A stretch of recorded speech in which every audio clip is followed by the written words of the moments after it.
Hello, everybody, and today I'm here to recap a rare loss this year. It seems as our 10-3 Vikings have finally fallen after an 8-game winning streak. And Cam, throwing the ball, he was held in check. He was 13 of 25, 137 yards, only 5.5 yards per attempt. He had a touchdown and an interception. He was sacked twice for 8 yards and a QBR of 38.6 and a rating of 64.9. So rather pedestrian numbers when it comes to throwing the ball. Now comes the problem, which we don't usually talk about up in Minnesota, which is they were able to run the ball on us pretty much at will. And Stewart had 16 carries for 103 yards, a 6.4 yards average yards per carry, and he had 3 touchdowns, which includes that really long 60-yard run at the beginning of the game. Cam, 11 carries, 70 yards, 6.4 average per himself, and didn't really have much until he broke that 62-yard run. And then McCaffrey didn't get much at all, with only 8 carries though. 35 yards, 4.4 yards per carry, and his long was 8. Russell Shepard carried it 1 time for 8 yards, and this amasses to 36 carries for 216 yards. That's 6 yards per carry average and 3 touchdowns. You can't allow that. And then if you go to the receptions, Funches led the way with 3 for 59, 19.7 and a touch. His long was 22 and he was targeted 7 times. Damiere Byrd, he had 5 receptions for 37 yards, 7.4 average, and 21 yards was his long. He was targeted 5 times and he caught all 5. McCaffrey was targeted 4 times, caught 3 for 18. Brenton Burson caught 1 for 1. And then Manhertz was a 1 for 1 as well. Burson had 17 yards and Manhertz had 6 yards. And the rest of these guys only had a target. That's literally the only stat they have. That includes Greg Olsen, Jonathan Stewart, Ed Dixon, Fozzie Whitaker, Russell Shepard, and Caitlin Clay. So, and then if you're talking just more broad team stats, they had 345 total yards, 31 minutes and 18 seconds in time of possession. They were +2 in the turnovers. They were 3 out of 4 in the red zone, and they were 5 of 15 on third down at 33%, and they got 15 first downs in totality. Now, Minnesota, Keenum, 27 of 44, 280 yards, 6.4 average yards per attempt, 2 touch, 2 pick, sacked 6 times for 24 yards, a QBR of 41.7 and a rating of 75.9. And to me, this is closer to what Keenum actually is than what he's been as of this year. And McKinnon carrying, there weren't that many carries this game. He had 7 carries for 46 yards, 6.6 yards per carry, and his long was 17. Keenum, 5 for 48 yards per carry, and a long of 15. Murray had 9 carries for 14 yards, a 1.6 average, and 11 yards was his long. That kind of reminds me more of earlier in the year. Just that stat line, we kind of had a lot of those early on this year, with Latavius Murray specifically. And then the team, 21 carries, 100 yards, 4.8 yards per carry. Not bad. And then Thielen had 6 receptions for 105 yards, 17.5 average, the touchdown on that 52-yarder, and he was targeted 13 times. Diggs caught 6 of his 10 targets for 64 yards. Rudolph, 3 of the 5, 41, and the touchdown early. Treadwell, targeted 4 times, caught 2 balls for 23. Actually, one of his more productive days as a Minnesota Viking. And Jarius Wright, 2 of 2 for 13 yards, and usually shows up on third down as he did today. And CJ Ham, 1 of 9, 1 target for 1 catch for 9 yards. McKinnon was 2 of 3 for 9. Blake Bell, 2 of 2 for 7 on the 2-point conversion. Latavius Murray, 2 of 2 for 6. Floyd, 1 of 2 for 3. And Minnesota, 356 total yards, so we actually beat them in total yards. 28-42 in time of possession. We lost there. We had 3 turnovers, so we were -2 in this game. We were 1 of 4 in the red zone. We were 7 of 15 on third down for 46%. We got 21 first downs. Now, there's 3 here that really stick out, which is the time of possession, the turnovers, and the red zone. We've recently been winning those, and what happens? We win. So when you start losing them again, you're not going to win the game, especially against a playoff caliber team like the Carolina Panthers. And this is kind of my note on things. Offensively, I think we got the vintage Case Keenum. I really do. I feel like he had 3 turnovers. One of them was a horrible throw to me, like the one in the beginning that was almost like a punt. Then the one that was completely inexcusable, which is the one that was thrown over to Diggs on a screen. You cannot be a pro quarterback and throw that inaccurately, because that was more of a zero. That was like a 0-step drop and just throw it out to the sideline and let your guy run.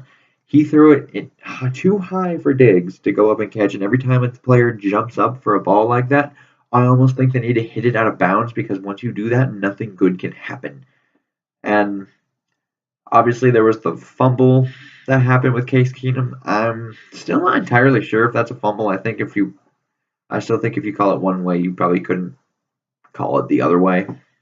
I don't think it was reversible, but that's whatever. And I think we got the vintage Case Keenum with the turnovers today, because I think the 2 touchdown to 2 pick is kind of what he is. And then the injuries really, really are starting to stack up in the offensive line. Because today we entered the game without Pat Elflein and without Mike Remmers. And then Reef gets hurt at, I think, midway through the third. And then he doesn't come back, and there's reports about him in a walking boot. We need him back insanely, because when that happened, we saw Rashad Hill flip over to the left side, and Searles filled in on the right tackle spot, and then you had Danny Isidora in at left guard. So, and I thought they made a mistake by flipping Easton in instead of Berger into center to begin with, because Berger's a much better center than Easton is. So when you lose your main run blocker right up the middle, your run game is going to suffer, specifically for Latavius Murray, because Murray is your downhill runner. He's not your outside zone or outside run kind of guy. That's more of McKinnon's forte, which is why you saw more McKinnon today with the 7 for 46, even though we had to go away from the run game because we fell behind by so much. And at one point they were down and they got up by 11 and tied it, and then obviously we know what happened after that. So that really hurt them, specifically Elflein and Reef, because they've been playing without Remmers. So I'm going to blame Elflein and Reef being out for the depleted offensive line. But moving forward, you need 2 of the 3 back at least. And if you tell me to rank, I'm going Elflein Reef over Elflein Remmers, just because Reef, I think we found out how valuable he is today. Because when he went out, it got very reminiscent of last year when TJ Clemmings was out there and you had Jake Long and the Matt Khalil thing. So it wasn't good, and it was very haunting, kind of like last year was. And so we weren't really able to run the ball too effectively. Well, at least with Latavius, I think we were able to run it with McKinnon, but at a certain point that becomes so predictable that you can't just run it with McKinnon on the outside zones. And I don't necessarily want to talk about this, but I feel like we're going to have to. Bridgewater, because after today with the 3 turnovers from Case Keenum, I feel like that's kind of the thing that will derail Case Keenum, is if he starts turning the ball over. It's not so much, because generally if you have a quarterback like this, think about Tampa Bay. They have a quarterback that is prone to turning the ball over in Jameis Winston. But who's their backup? Fitzpatrick. Now, ours is actually a guy who's been a starter in the league. He has proven some things, and I know no one's going to say, well, he wasn't proven all the way, which he wasn't, but he did. I almost credit him with a playoff win, because if Blair Walsh doesn't chip outside on a chip shot field goal, he has a playoff win under his belt. Again, and he had to drive down late in a game. The last time we saw him, he drove down on a Seattle Seahawks defense that was very, very vaunted and still is for the most part, just injured now. But I think this is the kind of game that we can possibly win with a healthy Teddy Bridgewater, although we don't know what he is. But it is interesting to see the Keenum leash come about pretty soon here. Because what we see now is this a game? Is it 2 games? Is it a game and a half? Maybe 3? How many games does Case Keenum have to struggle in order for them to pull the plug and put in Teddy Bridgewater? Because there's a reason why they haven't committed to him, and I think that's actually a good call because I feel like the whole world is kind of waiting on Case Keenum to come crashing back down to the surface, and this might have been the game that he comes crashing back down to earth because you actually have a team that can stop the run, and when you have a depleted offensive line, it really doesn't help. Although it was kind of more of a perfect storm for Case Keenum because he was holding on to the ball too long, and when you had a depleted line, the defense wasn't playing very well for once, and there wasn't really much you could do with the no running game, especially when he thrives off of play action passing. We can't play action pass when we can't run up the middle, so it really killed it. And so, to me, the turnovers and the depleted line really killed this game because you can't do anything without that. And defensively, it was a very uncharacteristic day. You had missed opportunities and missed tackles, and some of them are one and the same. Kind of like how I view the Cam Newton run that almost scored a touchdown that Trey tried to get a strip out of, but he did not, of course. But that's okay. The worst things have happened. But Sendejo missed the tackle to begin with. You have, at one point, a missed tackle by Harrison Smith, of all people, to actually move the chains for a first down. You had the penalties that was very uncharacteristic and opportunistic for Carolina this week. I think it was early in the first, or was it the second? It was a 3rd and 16, and it was a 6-yard pass, but there was a face mask on it. And then we had the same deal where it was like a small run, and then there was another face mask within 3-4 plays. They gained like 60 yards because of this. And it kind of reminded me of Pittsburgh a little bit on the defensive side. It appears every once in a while this team has a defensive lapse game. And this was the defensive lapse game. Although they're routinely great, defensively they kind of lapsed today. And they weren't able to stop the run, which is also very uncharacteristic. Like that Stewart run, I saw no surge from our line. Like our whole front seven was just bullied on that point. And Stewart just had a wide open hole that you can drive a truck through. But the pass, when it came to throwing the ball, Cam Newton couldn't really get much done, as his numbers would say. So, I think they played fairly well. Rhodes is still playing hurt, it appears, with a calf injury. And I think the world is not ending. It's not ending. Everyone needs to calm down. There's still Super Bowl aspirations, and I'm making this video after Philadelphia won. So right now, Minnesota is the 2 seed, although there is a concern with Carson Wentz possibly having a torn ACL.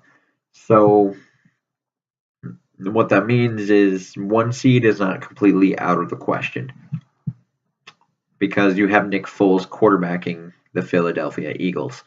And it's still going to be tough to get it just because they play a relatively easy schedule. But